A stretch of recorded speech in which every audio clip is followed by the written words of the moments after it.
how's it going? Today, sorry, I had to kind of rush to get this video done. I just got back from track. Damn, what was I gonna do? Anyways, so today I'm gonna be showing you a couple tips I learned throughout my time of playing Minecraft. Now, towards the end, I'll tell you more about them rather than building because the line goes down pretty long and I don't feel like taking forever. So let's just drop off some random things. I have chests that already have all the materials. I just had to finish building this platform for a example. Now, as you see, there's this water tank. Now, if you ever get like a bit weird, if you jump into the water and you go too far, then you should be able.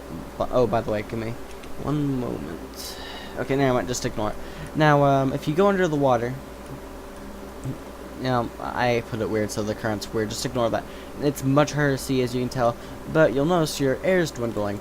Now, if you don't have anything to breathe on, if you don't have a way to breathe, give me one moment. I gotta put like dirt or something. Sorry about this, guys. There we go.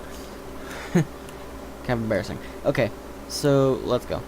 Now, let's just say you're having trouble breathing, you're gonna die, other than swimming up. Let's say you can't make it back. You can always place, not sugarcane. Why do I have sugarcane? You can always place oak fences as a way to breathe. It's very quick, so if you're ever doing anything with water, I highly recommend bringing a fence, because you can just place it. You can stay there for as long as you want. You can breathe, and once you're done, you just swim on out. If you're also looking for a quick thing to do, you can place a torch, and it'll give you about a bubble or two. Now, hold on, I'll place that for example. Let's say you need air real quick. You put the torch, instantly refill. And then you can go on your way. So that was number one. It's gonna be nighttime again, so I'm just gonna change the game mode before it gets nighttime. Now, keep in mind, this is. Now, you may not know this, or you may for a lot of these. These are just kind of a reminder, or for the absolute newbies, like you just started playing Minecraft. This is mainly just for anyone who wants to watch. Now, let's say you have a lot of sand. Sand is one of the blocks affected by gravity. I will put a video I did on gravity in the description and game for very, very beginners of the game. Now, if you drop a sand or gravel pile on top of, now I'm gonna go through a couple of the things, but not all of them, like a railing, they actually had to fall on top of it. If you just put it on top of a sand block, it will not break. But if it falls onto a torch, railing, something like that, then it will break, for example. In my early days of Minecraft, building in the desert, that is how I did my things. Now, another thing is you can actually build off torches or build off the edges of things. People kind of forget about this, but it's not something that you're like amazed about, but it's something pretty helpful. Like, let's say you want to build off to the side of it instead of building up like that, which can be very annoying and it'll leave a bunch of junk blocks. You can just sometimes just place a torch down, and then you just place it like that, and boom, off to the side. One more thing is that torches can actually hold sand. So if you put a torch for every block to support it, it holds it. I made a whole pyramid. This can also be made into a trap. I will probably make a trap video later. And if you break the bottom part, it breaks all the torches and it falls down, kind of like that, into a flower shape pattern. Now, it doesn't exactly have to be like that, but it's something else. Now, you have water and lava. Water and lava can be stopped by ladders. So if you're mining, I highly recommend you bring a bucket of water and lava, just in case, like, let's say you dig up or down, which you should never do. Another tip I learned, because I always died. There's supposed to be something there. I'll spawn them there later. I used to carry ladders and buckets with me, so that whenever I was doing things, I didn't die. For example, we'll take the ladder, let's say it's boom, you're like that, you could do that. I did just die, but it's alright. It's alright. That's because I got the lava in. Anyways, I should have done that in the water. Anyways, ladders keeps liquids out. Now, I guess he despawned. Now, if you ever reach it to the nether, which eventually in your time as of playing Minecraft, you will almost guaranteed go to the Nether. Now, you'll find these creatures in lots of places. They're called blazes. Do not get near. Well, no. The best way is to actually, in my opinion, is to get near them or do ranged. If you're good at dodging, I would highly do ranged. Now, if you're ever in a snow location, it's not very hard to get snowballs, because if you just get a shovel. Oh, by the way, shovels and snow create lots of snowballs. If you just mine it with your hand, you won't get anything. Now let's go back to. Oh, actually, one more thing. A bucket of water. This wasn't actually meant to be in the video, but I figured I might as well include it as kind of like a small tip. Okay. So, game mode 0. Survival, he should shoot at me pretty soon. So he will catch fire. He doesn't take damage from fire because he is entirely made of it. They will shoot fire charges at you. Something you can do to attack them is get lots of snowballs and attack like so, like that. Let's say you're not very good, and it does a lot of damage to them because they're made of fire. Now I will respawn one in hopes I don't get attacked. There, boom. The melee attacks do some damage. Now another thing you could do is that their charges do not go through water, and also if they touch water, they get hurt over time. It's kind of, another thing, if you throw healing potions on zombies, it'll actually hurt them. If you throw poison on zombies, it'll act as a regeneration potion. But water kills blazes, and zombie pigmen are completely unaffected by it. Now, here is another thing. If you get 2 buckets of water, you place one on the very left side. You place one on the very left side and place one on the very right side. You can get infinite water that way, right? Go over here, blah blah blah. Oh god, infinite water. Oh, almost messed that up. I kind of need to actually get rid of this water, so I'll just put it in the floor down here. Boom. Boom. Okay, now we got rid of that. However, if you do this with lava, it will not create an infinite source. It looks like a normal block, right? You can only get the very left or the very right. You cannot get the middle. You cannot get infinite lava, which is very disappointing.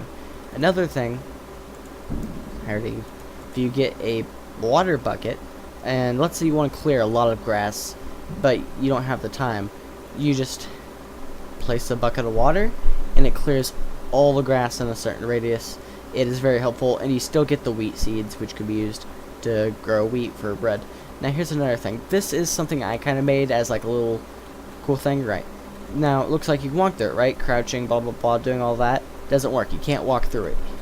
However, and even on the other side, you can't walk through it. Now, what I've realized is, I figured out that fence gates can be activated by redstone. So you put a button on the very bottom and a block of redstone. Take this off so you can see it. So there, that is what's really blocking you, because it's slightly bigger than your average block. So because it's connected to fences, fences are slightly bigger than the average block to prevent the player from jumping over. However, since it's activated by redstone, it opens. If you put a carpet on it, the carpet doesn't really add anything other than just looks. But if you press this, it opens up the gate, and you can walk right on through. In order to get through it, you have to do that as well. Now this is kind of a automated kind of system, little semi-automated system for smelting. Now what you do is you put a hopper in the very top of a furnace, and it'll add into this part right here, which is where you'll put your food, etc. that you want to go here. This is where your fuel will go. The fuel, the hopper, if you put it on the right or left, doesn't matter, will go directly into the fuel part. Now the bottom tray will take anything in this box and put it into another hopper. Hoppers are kind of expensive when it comes to iron, unless you have like an iron farm, which I will do a video on later. And it's very easy. You put one on the top, one on the right, and one on the bottom. The one on the bottom connects to the chest, and these two connect. It's very easy. If you're building this off of a reference, if you come back to a video, here's the back of it so you can see it. I know when I was a Newbish and I tried to build stuff from people's videos, it's very hard to see how it worked. So I'll show you a couple angles. Alright. Now, I'll show you how it works in action. You're going to get the iron ore, you're going to get the coal. Now, it even puts it in the furnace for you. So you put the iron in, it takes it from you. You put the coal in, it takes it from you. And then the furnace will turn on, and it'll smelt for you. Now, you don't have to take it out. We'll just step out of it for a second. And whenever the fire goes away, we will know it's done. You can also use an observer block to attach it to a note block that will, whenever it's done, it dings, kind of like a microwave. Now, there, we're done. And boom, iron ingot in the chest, ready and waiting for the player. I'm just gonna get rid of all this clutter, you know. Boom, there we go. Now, another thing is that some people have asked me how you get smooth stone. If you do not know what smooth stone is, which a lot of people don't know what it is off the top of their heads without actually seeing it, it's just stone. It's just called stone. In a cave, you will usually only see this. You'll see this and a bunch of other blocks, but that is the main block you see in caves. Now, what you'll realize is that whenever breaking it, I'll get an iron pickaxe real quick. It's turning nighttime. Give me 1 moment, please. Time's a day. Okay, it's daytime now, and I'll leave that be. Now, what you'll come to realize is, 1 moment, change it back to survival mode. Alright, now, the chest. Now, what you do is you get your cobblestone. If you get stone and you mine it, it turns directly into cobblestone, always, unless you get an enchantment called, I might do something on enchanting later, called Silk Touch, and it lets you get that exact version of the block. Now, you put cobblestone in the top, and you put coal in the bottom. Now, a lot of people don't know this. It took me a while to even figure out how to get smooth stone. I usually just told people to make it for me. But what you do is you cook it, and it comes out the exact same as you would expect it to work with ores or food. It comes out as direct stone, and just to prove that it works, I will just place it for you. Smooth stone in survival mode, kinda. Now, here's another thing. I covered this so nothing happens. If you really, really want to, now this is something I kind of used in hardcore mode, because in hardcore mode, you can't, if you die, there's no coming back. So I use whatever methods I can to keep me safe from zombies, creepers, etc. Now, what I did is I always tricked villagers or pushed them into holes and covered up the holes. And you put them as close to the surface as you can without exposing them, so that they don't get hurt, they stay there forever, and any nearby zombies... Oh, he's gonna attack me. Most nearby zombies will attack the villager. Now see, he's only going to attack me for the time being, because he doesn't really see him right now. I'll break the glass. Maybe, but, hold on, give me a second, I'll run over here. And please don't hit me. Yeah. Where'd he go? I think he got to the villager. Oh no, villager's fine. I think he like died. Anyways, you can do that. They'll usually do that. Now another thing.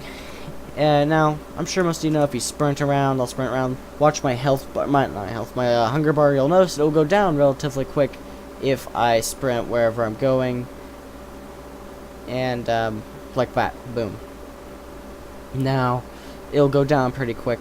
However, this kind of sounds weird, and it's a lot slower than moving. But if you just get into a boat and you go where you're going, it moves a little bit slower than it moves a fair amount slower than actually just walking normal. But whenever you're in this, you press shift to get out of it, or if you're doing this on Xbox, it would be whatever buttons on Xbox. I play it on Xbox, PS3, and PC, so I kind of get the controls mixed up. But if you move in a boat, no matter how far you go, you will never lose hunger, and therefore you'll never starve to death.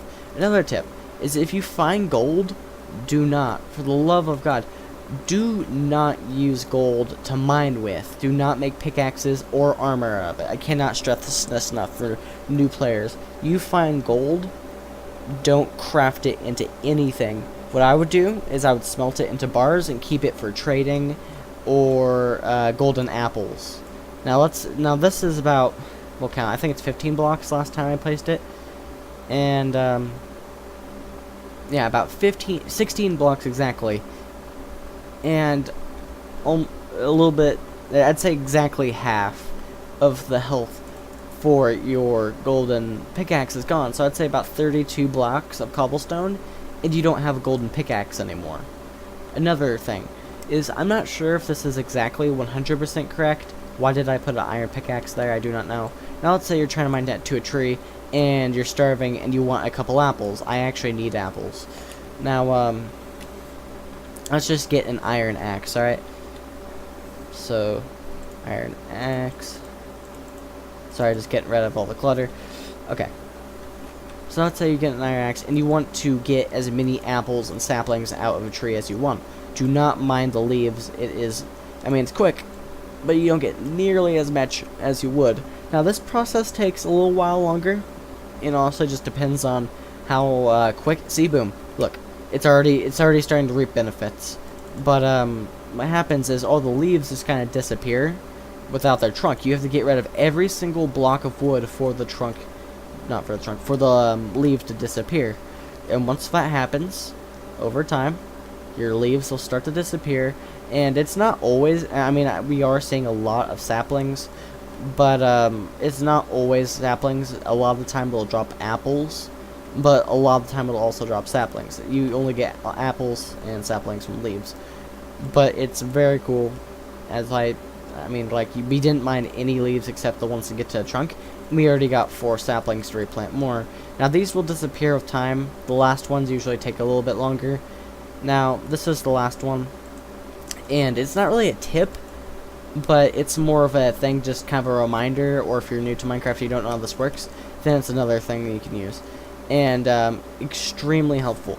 Just to show you what this guy can do, let's just place down a zombie pigman. Zombie pigmen are they're pretty strong, actually. You know, they're decently strong. I don't know if they burn in sunlight. Oh, sorry, accidentally pressed the mouse. They do not burn sunlight. Now, in survival mode, zombie pigmen will not hurt you. They will not hurt you. Now, this is how you make an iron golem. This is all related, don't worry. You place, oh, by the way, each iron block is 9 blocks. So about 9 times, you need about 36 iron ingots to do this. You place like a T shape, exactly the size. It cannot be any different. And then you put a pumpkin on top, and it will turn into this guy. And he's incredibly strong. Extremely strong. He's called an iron golem. If you make him, look, if you make him, he will protect you. If you find really, I mean, I'm talking really big villages, you will occasionally find these guys. But I gotta be honest with you, it's pretty rare. But yes, they are very helpful.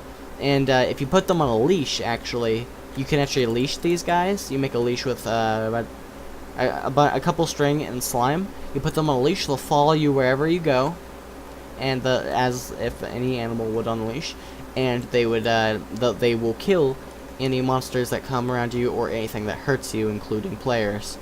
Now, I hope you guys have learned something from this, and I hope to see you guys in the next video. If you have any ideas or anything of that sort, I will gladly listen to them. Peace out, guys.